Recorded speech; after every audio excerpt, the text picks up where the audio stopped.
All right. Good afternoon, everybody. This morning at 1:30 in the morning, the Rochester Police Department responded to the 400 block of Lake Avenue for a shot spotter activation, as well as 911 calls that were reporting that a male was being chased in the area. We arrived on scene. We located evidence of shots being fired. We located casings in the street. And at the same time, we also located a male that reported that he had been chased and shot at. So the story that male had given us, in summary of what I can speak publicly, was that he was in a house on Fulton Avenue, and while in that house, at least one individual, an altercation began in that house. At least one firearm was introduced. As this victim fled the scene, he was chased by at least one person that was shooting at him. Officers and that male then returned back to the house on Fulton Avenue, at which point they had learned that both a 4-year-old child, Michael Williams III, and his mother, Jessica Sanchez-Reyes, were both missing from the location. Our investigators were immediately called to the scene from our patrol section investigations. We began a follow-up investigation in terms of why they were missing, what caused them to be missing, at which point we gathered information that they had been abducted, forcibly abducted from the house on Fulton Avenue. So we immediately began that investigation, pushed forward on that. We identified a location on Kenwood Avenue as a possible location for both the mother and the children and the child, as well as other information surrounding it. Based upon the gravity of the situation, we activated our SWAT team while writing search warrants for the location. Our SWAT team made entry, and unfortunately, we were unable to locate the child or the mother at that location on Kenwood Avenue. An Amber Alert was then issued based upon this being an abduction, and we hadn't been able to locate the kids immediately. The Amber Alert was issued. We received numerous tips throughout the day from the community, helping us, spreading the pictures around from the media, members of the community all over social media, which caused us to receive numerous tips to the 911 center, numerous pictures of the child, updated pictures, because the picture we had with the mother being abducted with the child, it's limited to get pictures of that child. And we received numerous, even the child's daycare reached out to us and passed those new information and those new pictures on to us to help us, recent pictures to help us locate that child. At the same time as the Amber Alert was issued, we then had our partners reach out to us as well. So I could tell you, we talk about our partnerships all the time that we have here that are helping us solve a lot of our crimes, our issues, and our problems here in the city of Rochester, this unprecedented collaborative effort. Within minutes of the Amber Alert going out and information, the U.S. Marshal for this region, Chuck Salina, immediately was texting myself, the chief, what can I do to help? And they came in and they assisted us as well. So we pushed through the day, received numerous tips throughout the community, and we were able to identify a house around 3 o'clock this afternoon. We were able to identify a house on Reynolds Street here in the city of Rochester, also in the southwest portion of the city. Officers, investigators, Marshal's Task Force all responded to that address, at which point we were able to locate both 4-year-old Michael Williams III and also the mother, Jessica Sanchez-Reyes. We were able to locate both of them safely at this house on Reynolds Street.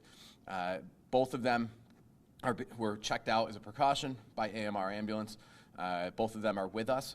So where we stand now is we're working towards identifying the suspect or suspects that are involved, and then working to identify and then apprehend them as the day and the night goes on. So our investigators are diligently working towards identifying the suspect or suspects, and then working towards apprehending them as well. So again, anybody with information, so just because we found the mom and the child does not mean that this situation is over. Right? This is a heinous crime that was committed in our city. A 4-year-old child was forcibly abducted with his mother.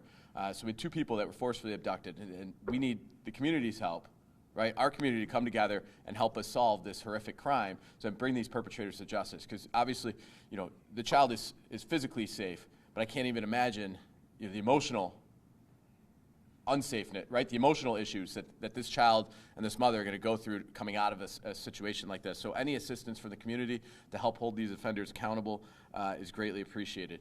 So to continue calling 911, continue calling 311 without any information that might help us solve this.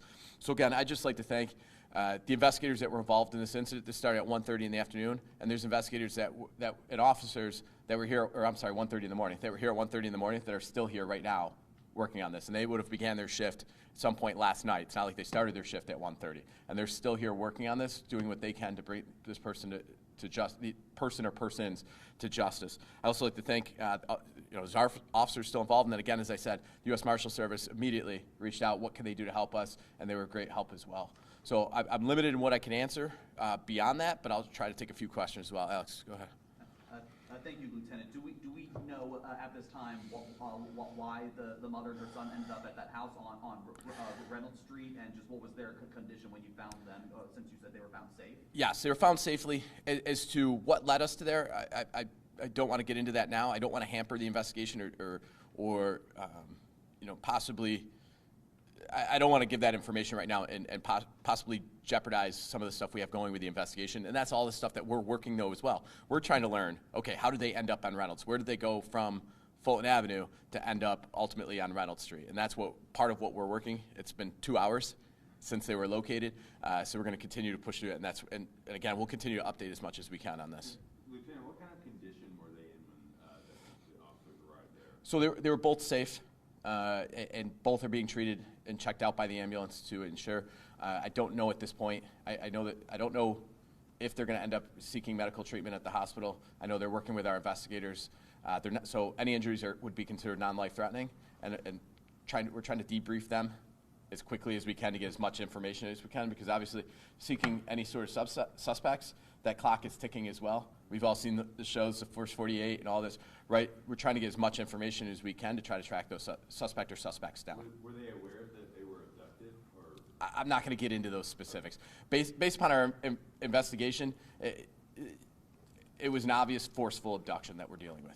And so the home that they were taking from, the home that was surrounded this afternoon, are there any criminal charges or any suspects? So all of that is still under investigation at this time. So it'd be too early for me to say that this person's being charged or that person's not being charged or whatever it may be. That's what our investigators are working through. So again, we located this kid and the mom not even 2 hours ago. So we're be way premature to say who we're charging with what or if we're charging anybody with what. Obviously, chaotic. Hang on real quick.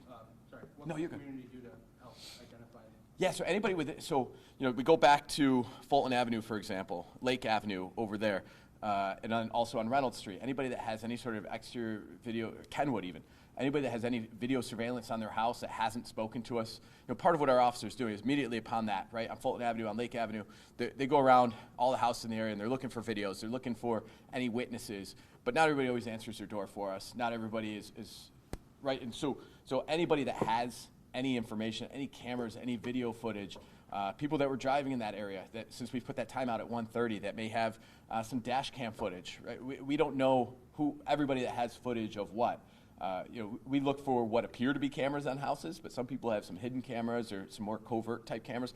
So anybody with it, or may not have been home when the officers came and knocked at their door. So anybody with information, please, anything that or maybe knows these individuals that are involved, that know of any potential circumstances that may have been involved that would help us solve this, it would really help our investigators to work through it. Obviously, it's been a chaotic Saturday for your department, Lieutenant. Yeah. You're probably working, much more, and you've been up earlier than you usually would be on a Saturday. But after all that you all have been through, can you just expand on how relieved or what was the atmosphere like when you learned about the mother and child safe after all that happened? Yeah, it's certainly relieving, especially as I told you, some investigators and some of our officers have been working on this since 1:30 this morning and haven't gone home.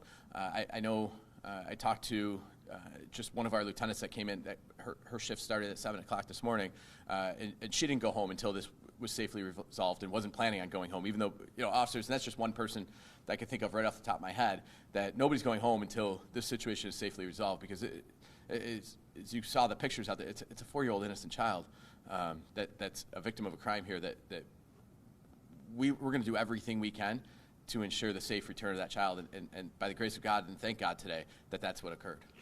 Was there anyone else at the home on Reynolds Street when the mother and son were located, and do you know that if there's a relationship between her and what the victim was of the shooting? It's too premature for me to talk about that publicly as we work through our investigation. So, thanks, guys. Were there any additional challenges that the task force faced? Was it pretty smooth? So at where we located the kids, thankfully we were able to find them safe. I'm not going to get into the specifics of what occurred there or how we were able to locate them there, just because, again, that's still part of our investigation. That's still under investigation, and I don't want to hamper our investigation in any way, because, again, it was less than 2 hours ago. So our investigators are working through that, debriefing everybody involved, and then hoping to continue the investigation, the next step of apprehending anybody that was identifying and then apprehending. whoever was involved. No vehicles that you guys are looking for anymore, or? Not that I'm going to put out publicly at this point, because again, we're working to identify, firm up who or what was involved, what being vehicles or any sorts of methods of transportation or anything along those lines. At which point then we'll try to Nothing kick, concerning. I'm sorry, I'm still talking. Yes, I'm sorry. That's okay, right? So, and then we'll continue to try to push stuff out as much as we can. So, Nothing thanks, guys. concerning for the public, or? No, there's no concern to the public at this point. The concern to the public is trying to hold these offenders accountable, right? There's no safety concern to the public at this point.